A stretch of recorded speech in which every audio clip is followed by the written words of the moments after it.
Hello students, previous part तक हम लोगों ने जो टॉपिक्स पढ़ लिया है,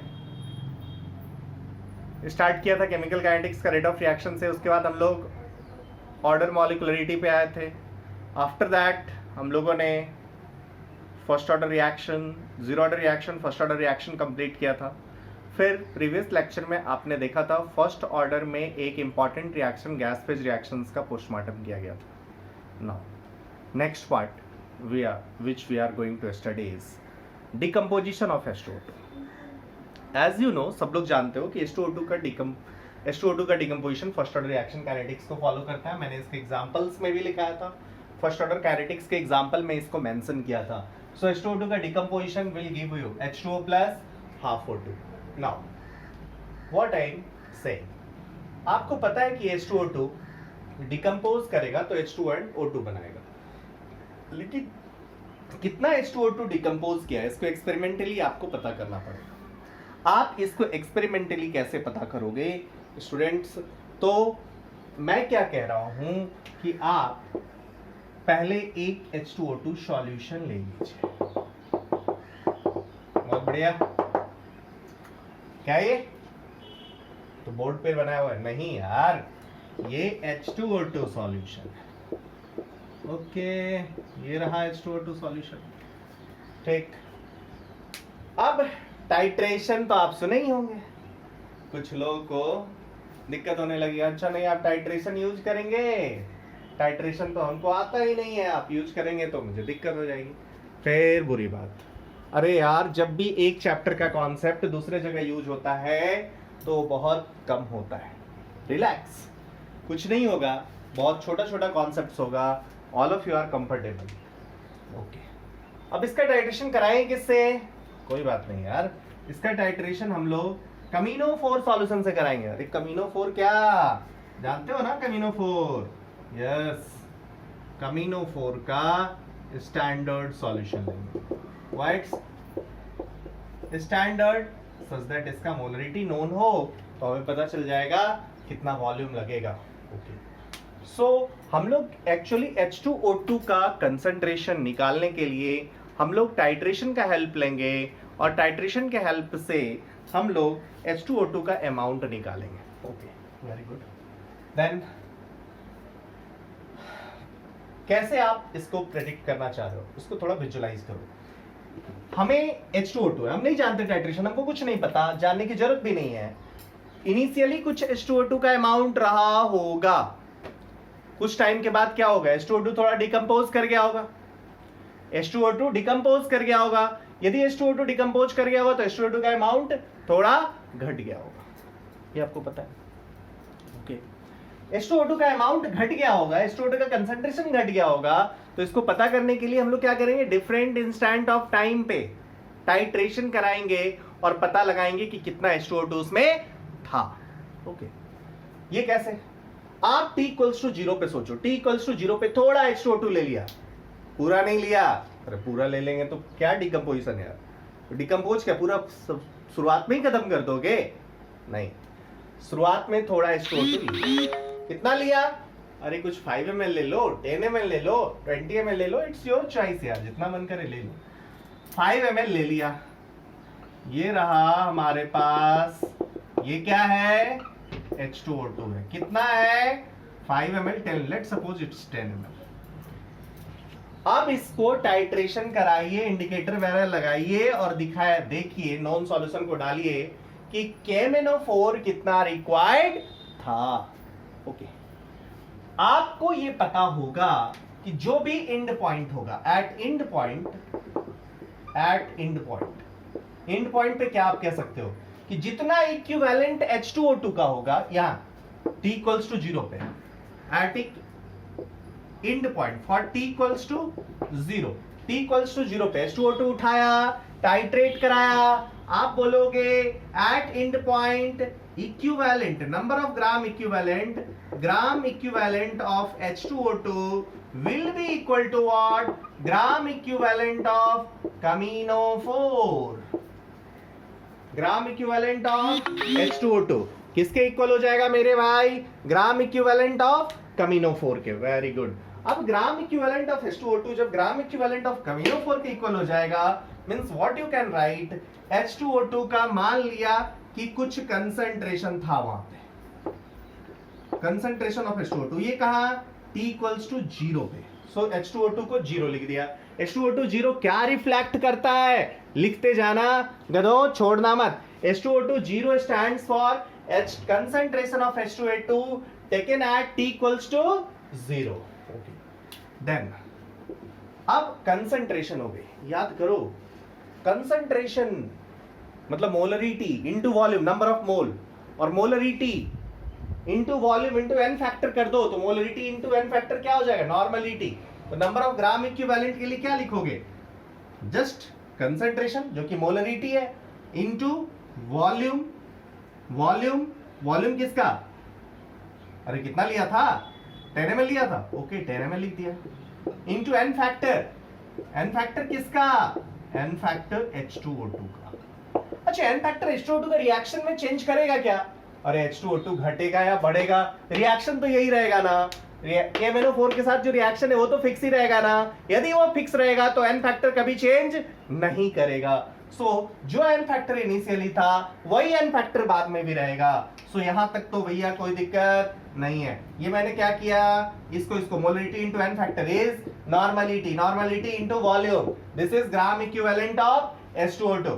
समझ में आ गया होगा, अभी नहीं भी आया होगा तो आगे टेंशन मत लेना, आगे समझ में आ जाएगा। ग्राम इक्विवेलेंट ऑफ KMnO4। कुछ लोग टाइट्रेशन, भैया टाइट्रेशन मेरा तो हिला हुआ है, अब हम क्या करें, अरे रुक जा, कुछ नहीं है टाइट्रेशन का, इतना भी यूज नहीं किया, मोलरिटी इंटू एन फैक्टर भूल गया क्या, ये सब तो नहीं भूला होगा, अब ये भी भूल गया तो थोड़ा ध्यान रख लेना यार, टेंशन क्या लेता है, लाइफ में पूरा टेंशन किया हुआ है।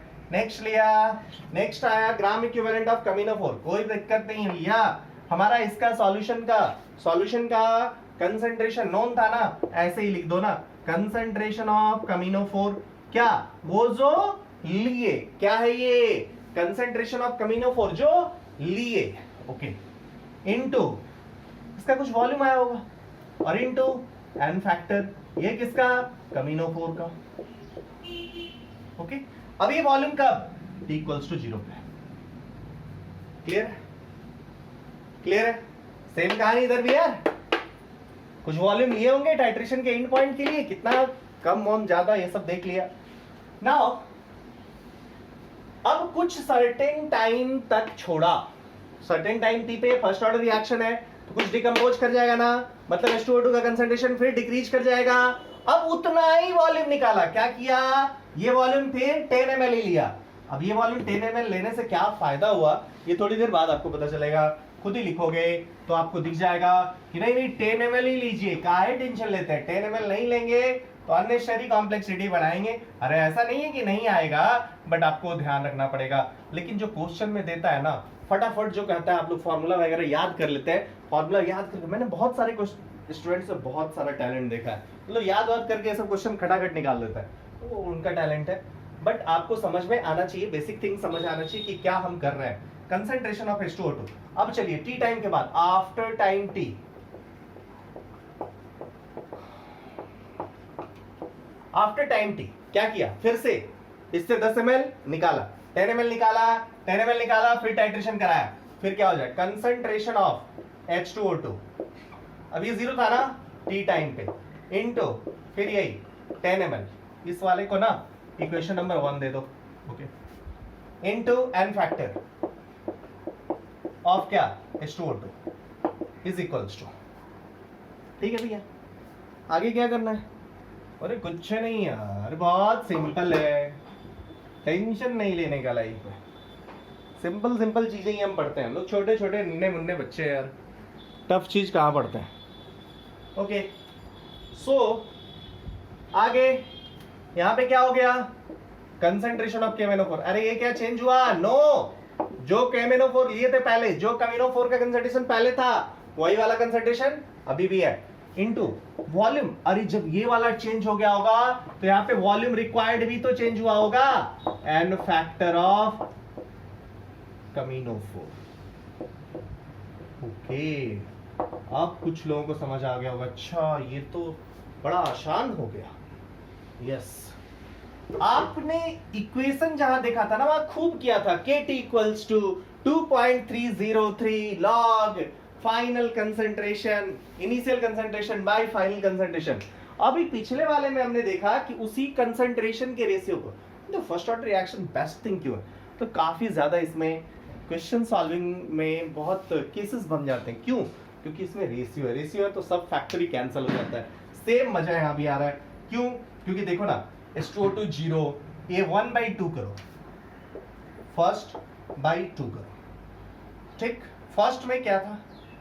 10 ml, आपको क्या दिखेगा? 10 ml कैंसल, ये कांस्टेंट कैंसल, ये कांस्टेंट कैंसल, ये खत्म, बचेगा क्या? सो आप बोलोगे फर्स्ट बाई सेकेंड यहां पे करो, तो concentration of H2O2 at time t divided by concentration of H2O2 first by second की है तो ये 0 by concentration of H2O2 at time t, this will be equals to what? This will be equals to V0 by VT। What is this V0 and VT? V0 and VT क्या है? V0 is volume of KMnO4 given at t equals to 0. What is VT? VT is volume of KMnO4 given at t for the complete titration of 10 ml H2O2. Okay ना? मतलब H2O2 के amount, जो भी H2O2 का amount दिया हुआ था, उस H2O2 के अमाउंट के टाइट्रेशन के लिए ये वाला चीज आपने लिया था। समझ में आ गया? अरे गधों पूछ लो, नहीं आया तो ओके। आ गया, आगे बढ़े। अब हमारे पास इक्वेशन क्या था? H2O2 gives out H2O plus half O2. This is first order reaction. अरे यही फर्स्ट ऑर्डर रिएक्शन था ना। इसमें H2O2 कितना डिकम्पोज करता है, ये फर्स्ट ऑर्डर रिएक्शन था। H2O2 डिकम्पोज कितना करता है ये आपको बताना था। अब आपको क्या करेंगे भैया, H2O2 का फाइनल और H2O2 का इनिशियल, ये कंसंट्रेशन का रेशियो चाहिए था। H2O2 का फाइनल और H2O2 का इनिशियल, ये वाला रेशियो चाहिए था, एंड ये रेशियो वॉल्यूम ऑफ KMnO4 के रेशियो के इक्वल हो गया। सो अब आराम से हम इसको लिख सकते हैं कि नहीं लिख सकते हैं? K into T is equals to, T time में देखा था ना 2.303 लॉग, यहां पे क्या चाहिए था? H2O2 किस टाइम पे? 0 टाइम पे, डिवाइडेड बाय क्या चाहिए था? H2O2 T टाइम पे। अरे ना रेशियो पॉजिटिव, या समझ आया होगा? ये वाला सब ग्रेटर देन 1, लॉग पॉजिटिव, इधर भी पॉजिटिव, सब करेक्ट है। So K2 is equals to, KT equals to 2.303, इधर क्या? लॉग H2O2 बाय H2OT, ये क्या हो जाएगा? V0 by VT। What is this VT? VT क्या है भैया? VT is volume of required KMnO4 at time t। V0 क्या है? Volume of required KMnO4 at t equals to 0। इसके हेल्प से हम आराम से प्रेडिक्ट कर सकते हैं। बोलो मेरे भाई, इस पे क्वेश्चन हो जाएगा ना? बहुत इजीली हो जाएगा। आप लोगों का यदि डिमांड होगा तो लाइव क्लास में एक आध करेंगे भी, ऑब्वियसली करेंगे यार, टेंशन नहीं लेने का, लेकिन पहले ये समझ लेने का ऐसे ही होना है। थ्योरी में पूछा ऐसे लिख देंगे। अंडरस्टूड और नॉट? क्लियर है?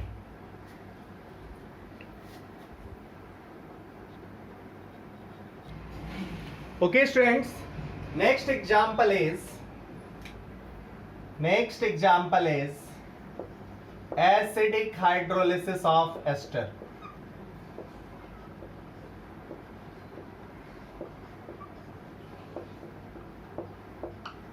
एसिडिक हाइड्रोलिसिस ऑफ एस्टर, आप मॉड्यूल से कहीं के भी मॉड्यूल में क्वेश्चंस करेंगे तो ये सब क्वेश्चन आपको मिलेगा। ये मिलेगा तो आप बहुत कॉन्फिडेंस के साथ क्वेश्चन सॉल्व कर पाए, इसके लिए आपको ये सेशन दिया जा रहा है।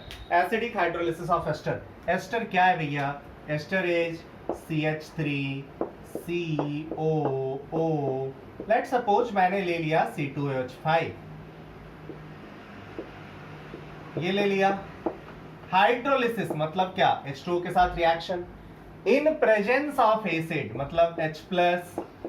Acidic hydrolysis of ester in acid catalysed hydrolysis लिख लेना, acid catalysed hydrolysis of ester means इस केस में एसिड, हम लोग आगे एसिड क्या काम कर रहा है? एज ए कैटलिस्ट काम कर रहा है। हम लोग आगे कैसे क्या हो रहा है ये सब हम लोग पढ़ेंगे ऑर्गेनिक केमिस्ट्री में।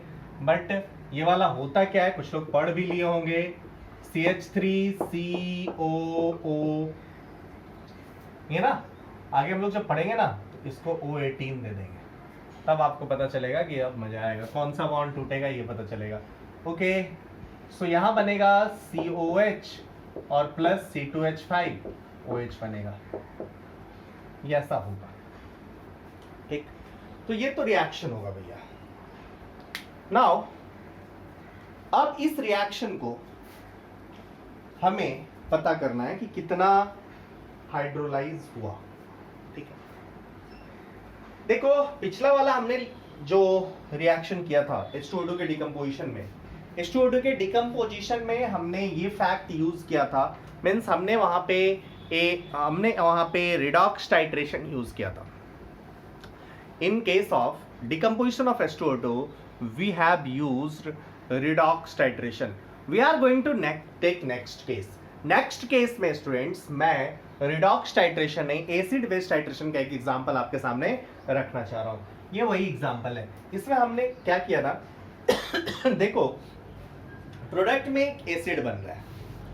अब यदि आप बात करो t इक्वल्स टू 0 पे,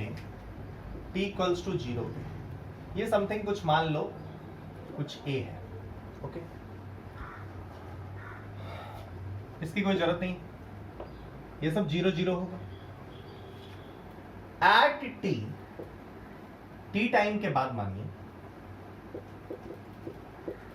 टी टाइम पे कुछ ये X हाइड्रोलाइज हो गया, ये तो सॉल्वेंट है, ये बना कितना X, ये वाला कितना बना X, C2H5OH पे X बना। इनफाइनाइट टाइम के बाद ये कितना हो जाएगा 0, ये वाला बन कितना जाएगा A, ये वाला है।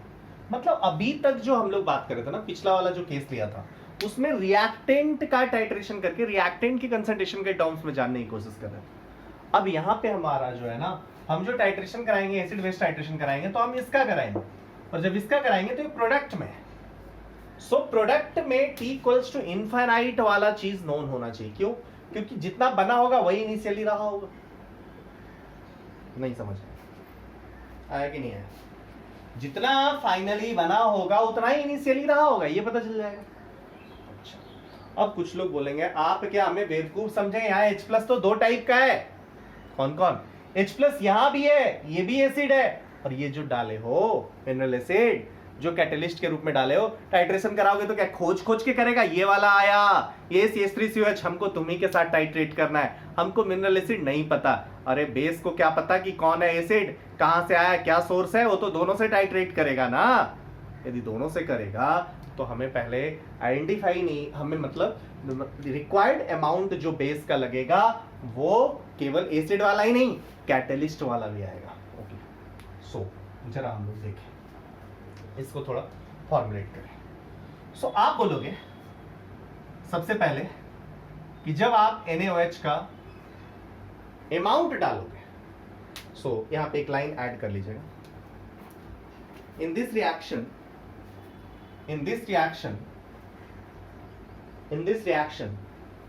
H plus is acting as a catalyst. In this reaction H plus is acting as a catalyst, और आप जानते हो कि कैटलिस्ट का कंसंट्रेशन टाइम के साथ चेंज नहीं होता है। Catalyst through out the reaction amount same रहता है, हेंस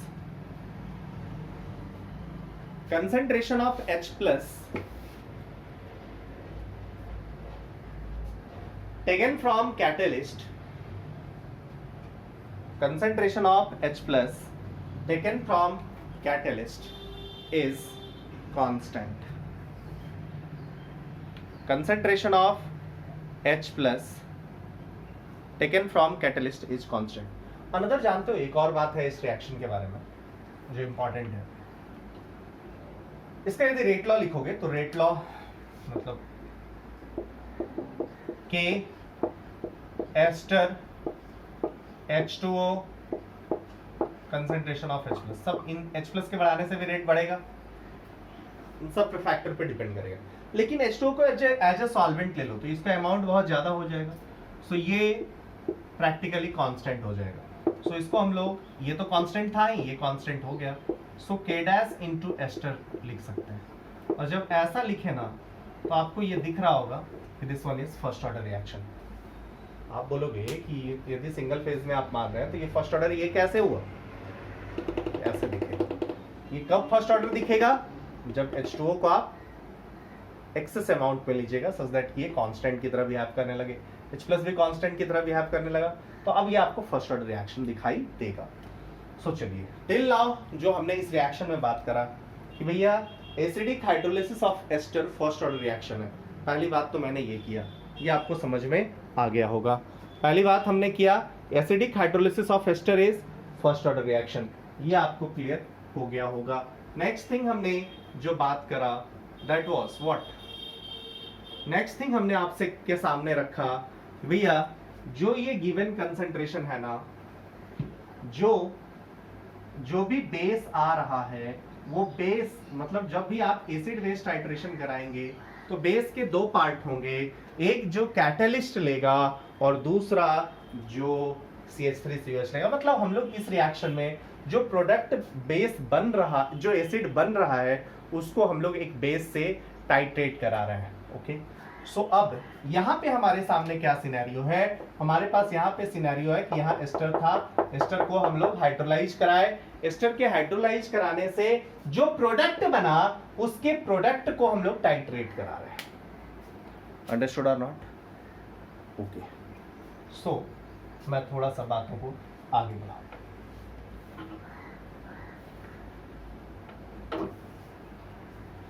अपनी बात को आगे बढ़ाऊं तो मैं एक कॉलम बनाना चाहता हूं, इधर टाइम है और इधर वॉल्यूम है ऑफ NaOH टेकन। हमने क्या किया, हमने टाइम टू टाइम, जैसे पहले पिछले बार किया था यार, टाइम टू टाइम निकाला, उसको टाइट्रेट कराया। पहले t इक्वल्स टू 0 पे सॉल्यूशन निकाला, सॉल्यूशन का कितना फिक्स्ड वॉल्यूम 10 ml निकाला, उसको नॉन सॉल्यूशन ऑफ NaOH के साथ टाइट्रेट कराया, एंड पॉइंट खोजा, कुछ V0 वॉल्यूम लगा, ये हमने देखा। तो टाइम t इक्वल्स टू 0 पे वॉल्यूम ऑफ NaOH कुछ V0 लगा। अब कुछ लोग चिल्लाने लगेंगे, अरे सर इनिशियली तो प्रोडक्ट था ही नहीं, V0 क्यों लगा, क्यों लगा बोलो। कैटलिस्ट, कैटलिस्ट रिक्वायर्ड था ना, कैटलिस्ट वहां पे था ना, सो कैटलिस्ट के लिए कुछ देना होगा कि नहीं देना होगा, यस। चलिए, टाइम t पे Vt लगा और इन्फिनाइट पे B इन्फिनाइट लगा। ठीक है, आपको पता ही है कि वॉल्यूम जो होगा टेकन वो अमाउंट जितना फॉर्म किया उसके डायरेक्टली प्रोपोर्शनल होगा। नहीं समझ आया? अरे जो भी अमाउंट होगा उसके डायरेक्टली प्रोपोर्शनल होगा कि नहीं होगा? अच्छा, सो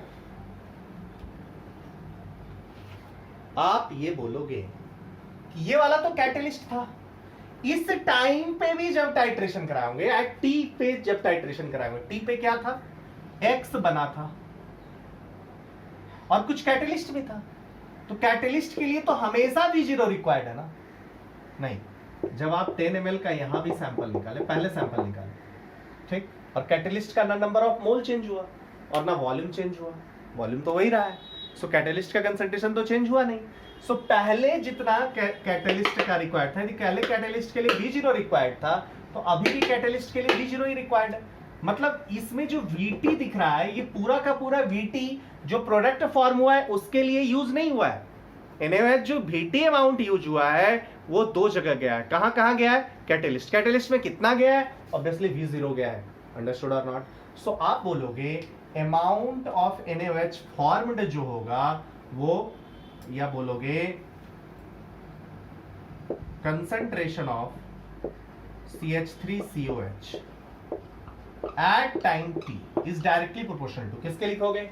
eight is directly proportional to, आप बोलोगे this one is Vt minus V0। Why this? क्योंकि V0 अमाउंट तो कैटलिस्ट के लिए लगेगा ही लगेगा। अब concentration of CH3COH infinite time के बाद यहां भी V0 अमाउंट लगेगा। It's also directly proportional to क्या? V infinite minus V0। बोलो मेरे भाई, क्लियर है कि नहीं?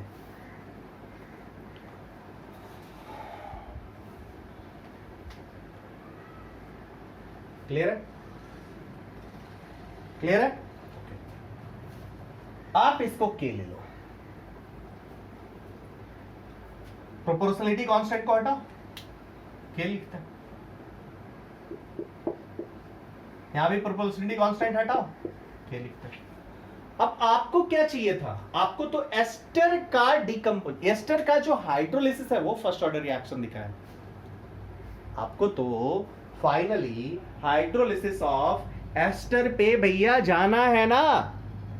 आपको तो ये पता है कि जो हाइड्रोलिसिस गिवन है या जो हाइड्रोलिसिस ऑफ एस्टर हो रहा है वो फर्स्ट ऑर्डर है।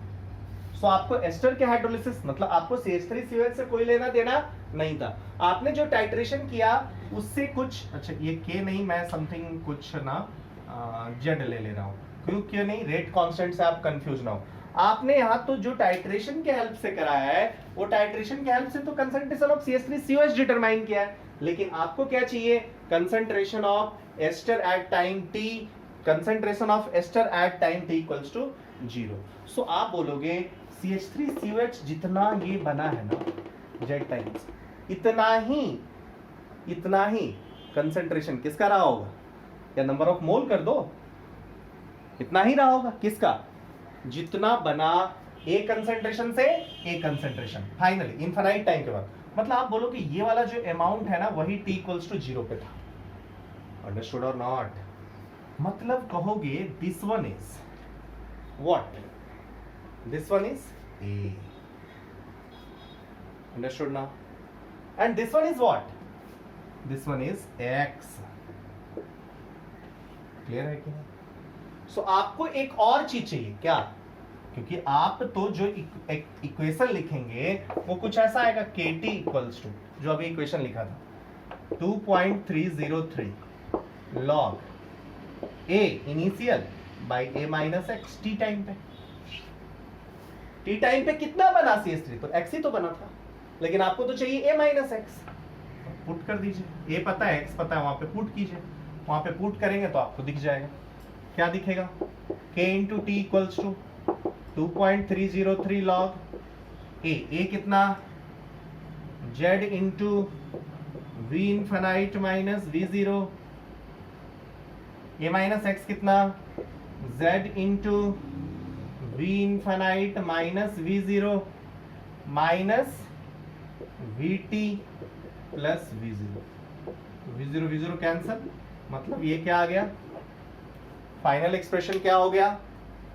KT इक्वल्स 2.303 लॉग Z से Z cancel, V infinite minus V0 divided by V infinite minus VT। समझ में आ गया? क्लियर हो गया होगा? सबसे पहले हमने आपको बताया कि ये फर्स्ट ऑर्डर रिएक्शन कैसे है, ये मैंने आपको बताया। दूसरा चीज जो मैंने इसमें आपको क्लियर किया, दैट वाज व्हाट? मैंने आपको ये दिखाया कि भैया T इक्वल्स टू 0 पे कैटलिस्ट होगा जिसके टाइट्रेशन के लिए NaOH रिक्वायर्ड होगा। थर्ड थिंग मैंने आपको इसमें क्या दिखाया? कि भैया ये जो कैटलिस्ट आपको दिखाई दे रहा है वो टाइम के साथ कंसंट्रेशन चेंज उसका नहीं होगा। फोर्थ थिंग आपको मैंने इसमें दिखाया कि कितना अमाउंट कब रिक्वायर्ड होगा, इसको आप रिलेट कर सकते हो कुछ कंसंट्रेशन का फैक्टर लेते हुए। क्लियर हो गया होगा? उसके बाद हम लोगों ने जस्ट प्रोपोर्शनलिटी कांस्टेंट और इन सारी चीजों को यूज किया, वहां से यूज करने से ये सारी चीजें आपको दिखाई दे रही हैं। क्लियर है? It must be clear to all of you.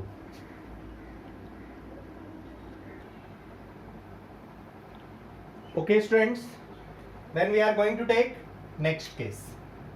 Fourth, optical rotation based questions. Optical rotation दिया होगा, उसका जो फेमस एग्जांपल है that is inversion of cane sugar.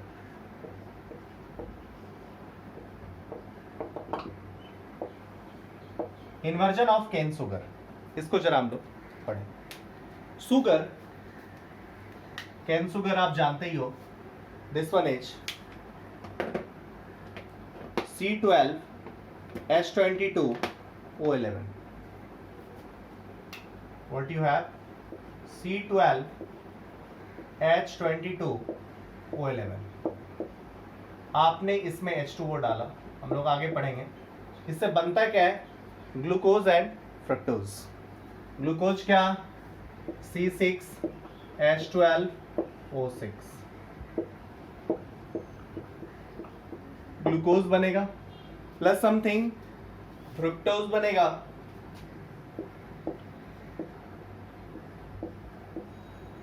हम लोग अभी ऑप्टिकल आइसोमेरिज्म नहीं पढ़े। आई एम ट्राइंग माय बेस्ट कि आपको समझ आए, लेकिन आपको ऑप्टिकल रोटेशन के बारे में अब कुछ दिन में पता चल ही जाएगा। उसमें क्या करना है, एक सैंपल से आप पीपीएल को पास कराइए, ठीक है? एक सैंपल लीजिए और इससे आप पीपीएल को पास कराइए, और ये पीपीएल को, प्लेन पोलराइज्ड लाइट को यदि रोटेट कर देता है तो इसको हम लोग बोलते हैं कि ये ऑप्टिकली एक्टिव है। हमें इस सैंपल से पीपीएल जाना कैसे चाहिए था? ऐसे जाना चाहिए था, बट ये रोटेट कर गया। मींस इस सैंपल के अंदर मतलब जो भी सब्सटेंस है that is optically active. Okay, so यहाँ पे 3 सब्सटेंस आपको दिख रहा है। सुक्रोज, सुक्रोज का आपने हाइड्रोलिसिस कराया, पहला सुक्रोज दिखाई दे रहा है। सुक्रोज का आपने हाइड्रोलिसिस करवाया, सुक्रोज आपका ग्लूकोज और फ्रुक्टोज में कन्वर्ट हो रहा है। इसमें कुछ ऑप्टिकल रोटेशन दिया हुआ रहेगा, ठीक? इसके सेवरल केसेस हैं, मैं सेवरल केसेस में इसको डिस्कस कर रहा हूँ। चलिए, मैं मान रहा हूं कि यहाँ पे A है, T इक्वल्स टू 0 पे, इनिशियली ये A है, देन ये सब तो भैया 0 होगा, वाटर तो सॉल्वेंट है। T इक्वल्स टू T पे कुछ ये घटा होगा, A माइनस एक्स होगा, तो ये वाला x हो गया होगा और ये वाला भी x हो गया होगा। At T equals to infinite पे बात करें तो ये 0 हो गया होगा, this one is A, this one is A, ठीक है? फिर ये कंसंट्रेशन ऑफ H2 सॉल्वेंट लें तो ये फर्स्ट ऑर्डर रिएक्शन होगा, ये सारी कहानी आपको आती है। Now what I am trying to say my dear students, बहुत इजी है। इसका केस 1 हम लोग अब लेते हैं। केस 1 क्या होगा? जब rotation due to sucrose is given होगा। केस 1 क्या बोल रहे हैं हम? जब rotation due to sucrose given होगा तब आप कैसे डील करोगे? See here,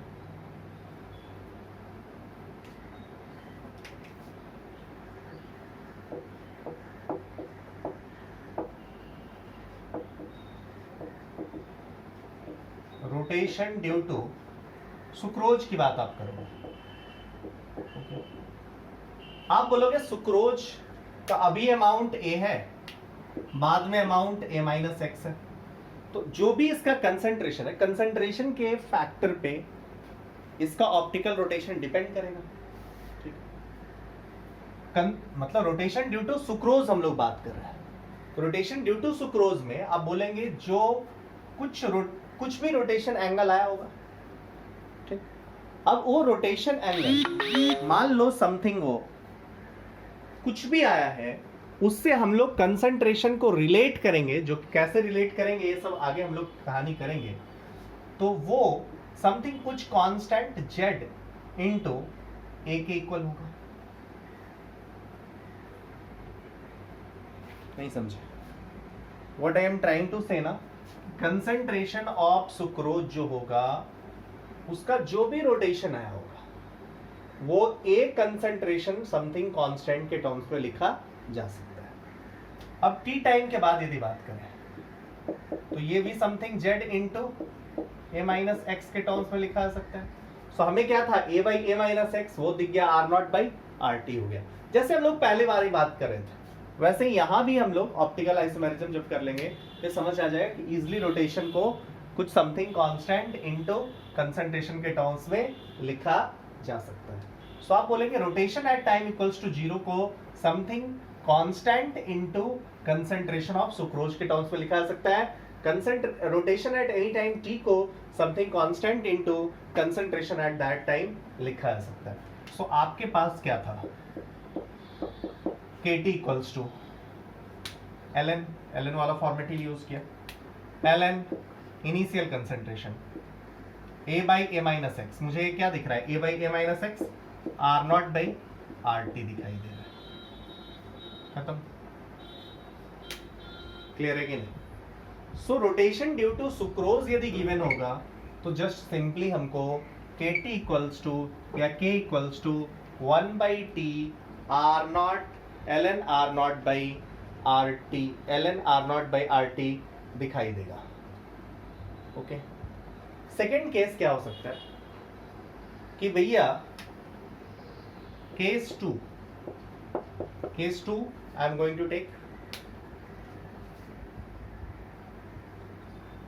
okay students, now next case which we are going to take is rotation due to glucose and fructose। rotation due to glucose and fructose में आप बात करोगे तो ऑप्टिकल रोटेशन हमने ग्लूकोज और फ्रक्टोज के कारण देखा, तो यहाँ पे भैया रहा sucrose, this one is H2O और ये बन गया ग्लूकोज प्लस फ्रुक्टोज। इनिशियली ए था तब तो ये कुछ था नहीं, 0 0 था, a माइनस ये x था, x रहा और इंफिनिटी टाइम के बाद ये a हो गया। तो इनिशियली तो कुछ एंगल दिया हुआ नहीं रहेगा, RT दिया हुआ रहेगा, yes, rotation angle at time t।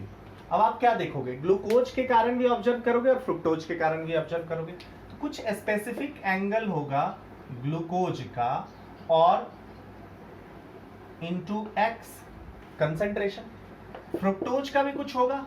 मैं ये नहीं कह रहा यदि इसका कुछ फ्रुक्टोज का और इसका क्या है, एक का पॉजिटिव है नेगेटिव है, मैं इन सब पे चीजों पे नहीं जा रहा।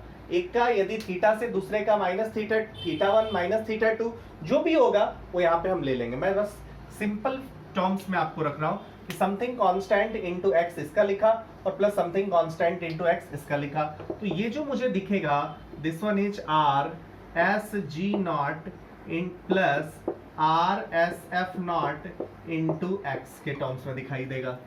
अब आर इनफाइनाइट में दिखूं, रोटेशन इनफाइनाइट टाइम के बाद जो दिखाई दिया वो क्या दिखाई देगा, फिर ऐसे ही आर एस जी नॉट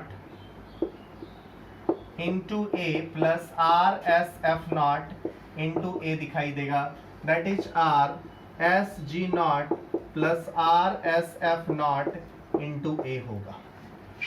ये आपको समझ में आ गया होगा।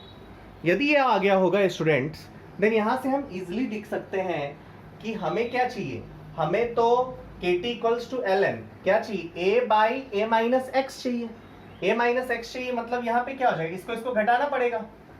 बोलो, यहां से तो मुझे दिख रहा है कि RT by R infinite is equals to x by A, मुझे दिख रहा है।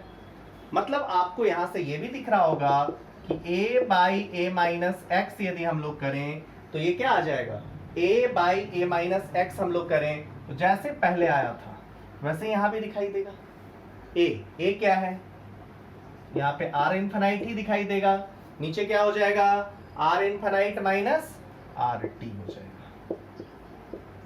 समझ में आ गया होगा, क्लियर है कि नहीं, माइनस एक्स इसको घटाना पड़ेगा। सो मुझे जो अब एक्सप्रेशन दिखाई देगा वो समथिंग कुछ ऐसा फाइनल एक्सप्रेशन दिखाई देगा जब ग्लूकोज एंड फ्रुक्टोज के कारण ऑप्टिकल रोटेशन दिया हुआ हो तो हमें दिखाई देगा KT इक्वल्स टू ln क्या R infinite by R infinite minus RT।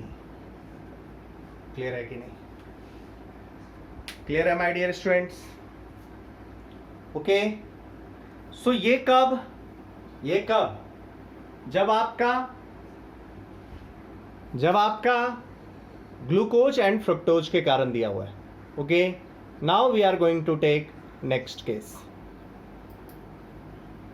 Now students we are going to take case 3,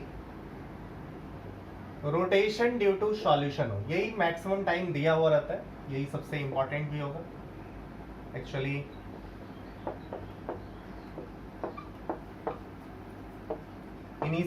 individually अलग अलग कैसे देगा भी कैसे।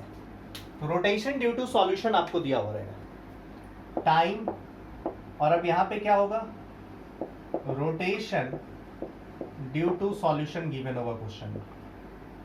ठीक है, टाइम जीरो पे R0 दिया हुआ है, टाइम t पे RT दिया हुआ है, एंड टाइम इन्फाइनाइट पे R इन्फाइनाइट दिया हुआ है।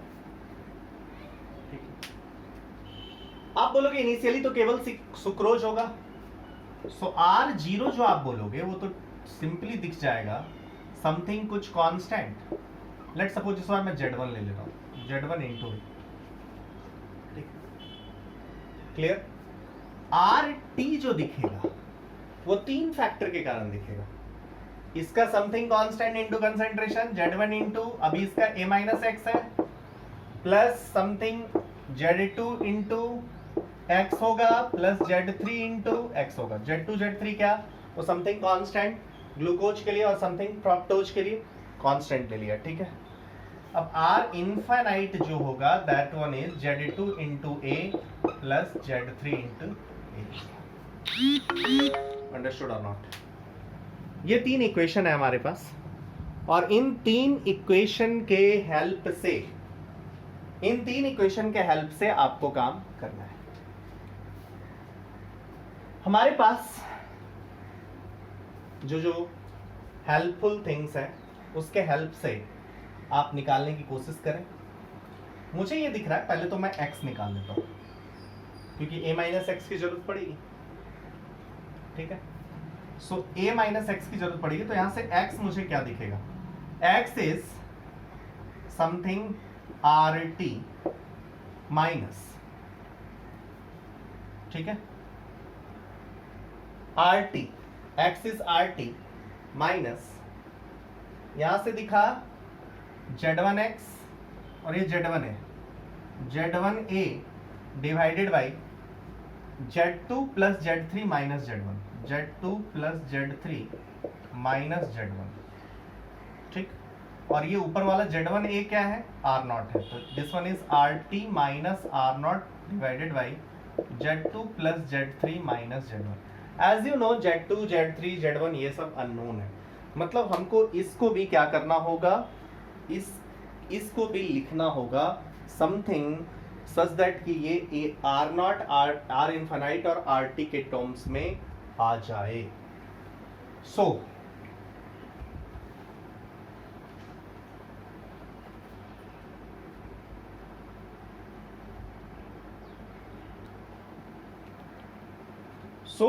मैं आपको स्टूडेंट्स एक बात बताना चाहूँगा, भूलना मत कि हमने करना क्या है, हमें फाइनली क्या चाहिए, नहीं तो पता चले पूरा उलझ गया और पता ही नहीं चला कहाँ जाना था। ln A बाई A-X चाहिए, किसके टर्म्स में चाहिए, R0 RT और R इन्फिनाइट के टर्म्स में चाहिए। हमने कुछ x निकालने की कोशिश करा, जो भी हो। आप एक और काम कर सकते हो, R इन्फिनाइट माइनस R0 करो तो आपको ये कुछ दिखेगा। R इन्फिनाइट माइनस R0 करो तो आपको दिख जाएगा। आपको क्या दिखेगा, this one is Z2 plus Z3 minus Z1 into A। दिखा कि नहीं दिखा, मतलब Z2 plus Z3 minus Z1 को भी आप गिवन टर्म्स में ला सकते हो। समझ में आ रही बात, क्लियर है? एक और काम कर ही लो ना, R इन्फिनाइट माइनस RT देख लो। R infinite minus R T देखो, आपको वो दिखेगा कुछ। R infinite minus R T देखो, वो भी आपको कुछ दिखेगा। Sorry, R T minus R naught देखो, ये ज्यादा। R infinite minus R naught को देख लिया, R T minus R naught देखो।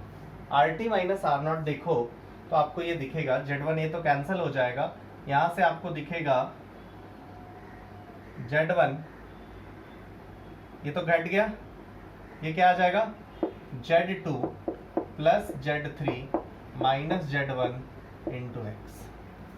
सो ए भी दिख गया आपको और एक्स भी दिख गया। अंडरस्टूड और नॉट?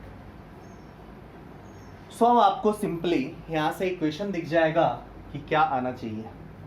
यहां से क्या इक्वेशन दिख रहा है, Z2 plus Z3 minus Z1। सो यहां से a बाई एक्स आपको क्लियरली दिख रहा होगा, और हमें चाहिए क्या, a by A minus x, a by A minus x. तो हमें तुरंत यहां से a बाई एक्स दिख रहा होगा, बट हमें क्या चाहिए, a by A minus x चाहिए। तो जस्ट आप यहां से कह सकते हो कि we are able to see what, यहां से हमें दिखाई देगा कि जैसे हम लोगों ने पहले ही किया था, R infinite minus R naught by R infinite minus ये आर टी आ जाएगा। मतलब यहाँ से K T equals to L N A तो वाला तो सीधा हो जाएगा, R infinite minus R naught, और ये R T minus R naught है, इसमें से घटाना पड़ेगा ए माइनस एक्स, मतलब इससे ये घटाना पड़ेगा, इससे ये घटाना पड़ेगा, इससे ये घटाना पड़ेगा, मतलब R infinite minus R T आ जाएगा। सो जब पूरा रोटेशन, पूरे सॉल्यूशन का रोटेशन दिया हुआ है, तो आपको क्या करना होगा, आपको R initial R infinite minus R naught, R infinite minus R T करना होगा। अब आप केस 1, केस 2, केस 3 को भी ना यहाँ से देख सकते हो, इजिली आपको दिख जाएगा। केस 1, केस 2 भी देख सकते हो। तो कुछ लोग बोलते हैं ये वाला फॉर्मूला याद कर लो, आपका काम बन जाएगा, but I will never suggest कि आप ये फॉर्मूला याद करो। आपका कुछ नहीं है, थोड़ा सा यदि समझोगे तो बहुत आसान है, आपको याद करने की कभी कोई जरूरत ऐसे भी नहीं पड़ेगी, बहुत इजीली आप डिफाइन कर सकते हो। अंडरस्टूड और नॉट? क्लियर है? So in this lecture we have taken 3 to 4 reactions अभी तक हम लोगों ने बात करा। फोर्थ रिएक्शन जो ऑप्टिकल रोटेशन बेस्ड क्वेश्चन थे, उसके 3 पार्ट में हम लोगों ने बात करा। पार्ट 1 लिया जबकि rotation due to sucrose given होगा, पार्ट 2 लिया जब rotation due to glucose and fructose given होगा, एंड पार्ट 3 लिया जिसमें कि रोटेशन ड्यू टू सॉल्यूशन की बात करेंगे। Normally rotation due to solution की बात करेगा, उसमें जो आपका इक्वेशंस आया Kt equals to ln r infinite minus r not divide by r infinite minus rt, ये वाला एक्सप्रेशन आपका डेवलप होता हुआ दिखाई दिया। समझ में आ रही बात? सो अभी तक हम लोगों ने गैस फेज रिएक्शंस का पोस्टमार्टम किया, डिकम्पोजिशन ऑफ H2O2 पढ़ा, उसके बाद हम लोगों ने हाइड्रोलिसिस ऑफ एस्टर किया, नेक्स्ट हाइड्रोलिसिस ऑफ सुक्रोज का ग्लूकोज और फ्रक्टोज के फॉर्मेशन पे रोटेशन बेस्ड क्वेश्चन किए। सो इतना क्वेश्चन करने के बाद कुछ स्पेशल थिंग्स हम लोग, या क्वेश्चन सॉल्विंग का तरीका कि तुरंत कैसे क्वेश्चन निकालना है, तुरंत कैसे आंसर निकालना है, इसको हम लोग लाइव क्लास में डिस्कस करेंगे। Okay, next thing which we will study is parallel first order reaction। Parallel first order reactions की बात करेंगे, वो भी बहुत आसान है। बहुत आसान इसलिए भी है, देखो बहुत इजी है। First order parallel first order reaction की बात करो, parallel first order reaction A gives out B और सी। अच्छा, क्या इसको ऐसे लिख सकते हो ट्वाइस से? अच्छा, इसको आप ऐसे तो लिख ही सकते हैं, A gives out B, A gives out C, मतलब ऐसे भी लिख सकते हैं 2a gives out b plus C. No, ये कभी नहीं लिखेंगे। a gives out b, a gives out c, मतलब होगा कि पैरेलली कुछ a b में कन्वर्ट हो गया, कुछ a c में कन्वर्ट हो गया। और जब ये लिख रहे हैं तो what is the meaning of this reaction, मतलब 2a कोलाइड होके b और c बना रहा है। 2 mole of a is required. जरूरी नहीं है, यहाँ पे आपने 10 मोल दे दिया, ये कह रहा है कि 10 मोल दे दिया तो 5 मोल बी और 5 मोल सी बनेगा, और यहां पे कह रहा है 10 मोल दे दिया तो कुछ रेशियो में कुछ भी बी बन सकता है और कुछ भी सी बन सकता है। So this is the difference. Understood और नॉट? अंडरस्टूड और नॉट? यहाँ पे 10 मोल दे दिया तो ये कह रहा है कि 10 mole of A will form 5 mole of B and 5 mole of C. जब ऐसे लिखा है, what do you mean by this? जब मैंने यहाँ पे 10 मोल दिया तो जरूरी नहीं है कि 5 मोल ही बी बना, 5 मोल ही सी बना। ये तो डिपेंड करेगा बी कितना बना। ये हो सकता है 4 मोल बन गया, ये हो सकता है 6 मोल बन गया, लेकिन यहाँ पे जब ऐसे लिखा तो कभी पॉसिबिलिटी नहीं है। हो सकता है कि ये 2 मोल बन गया, हो सकता है ये 8 मोल बन गया, हो सकता है ये 9 मोल बन गया, हो सकता है 1 मोल बने गया। तो पैरेलल का मतलब होता है कि ये भी बन रहा है, ये भी बन रहा है। कितना बना ये डिपेंड करेगा, किस पे डिपेंड करेगा? ऑब्वियसली K1 K2 पे डिपेंड करेगा। सो हम लोग इसके बाद पैरेलल फर्स्ट ऑर्डर काइनेटिक्स को देखेंगे। उसमें बहुत इंपॉर्टेंट एंड इंटरेस्टिंग थिंग्स है जो कि हम लोग स्टडी करेंगे। So thank you for watching this part of first order kinetics.